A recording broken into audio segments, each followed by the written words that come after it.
این استعداد من از خوردی من است. من خورد بودم با همراه جورم و با همراه دوستم پودوانی می رفتیم خورد بودیم 9 ساله ولی 9 ساله 10 ساله بودم. بعد از آن که قطع دوستای خودم بودن در همون سر زمین در علفچینی دستان بند بود ایس آمدن در دستان دو سبخه داشتن دستان بند بود دیگه جای دست قبیده نداشتم. بعد در دندان ماندم گوسالا رو وقتی در دندان ماندم وقتی یک آشنای خودم از عقیب همون گوسالا کمی سیخه کرد خلق کرد گفتی اما چیزای خونن که گوسالا با پیش حرکت کرد.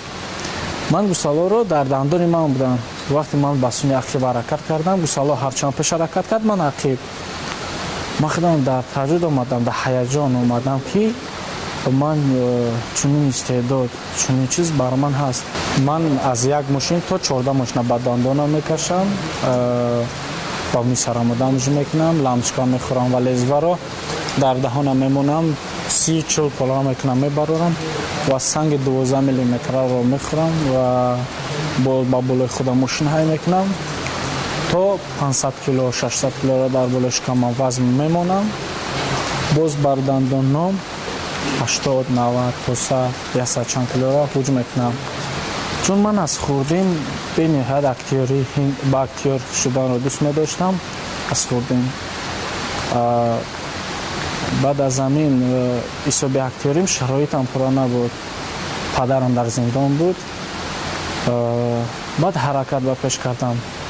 یکمین سالی من برآمد کردم سال 2006 بود در تلویزیون موج آزاد در شهر در ناحیه وسیع بود. یکمین بار همون سال 2006 من سینیاکای خودم رو در همونجا با قید گرفتم.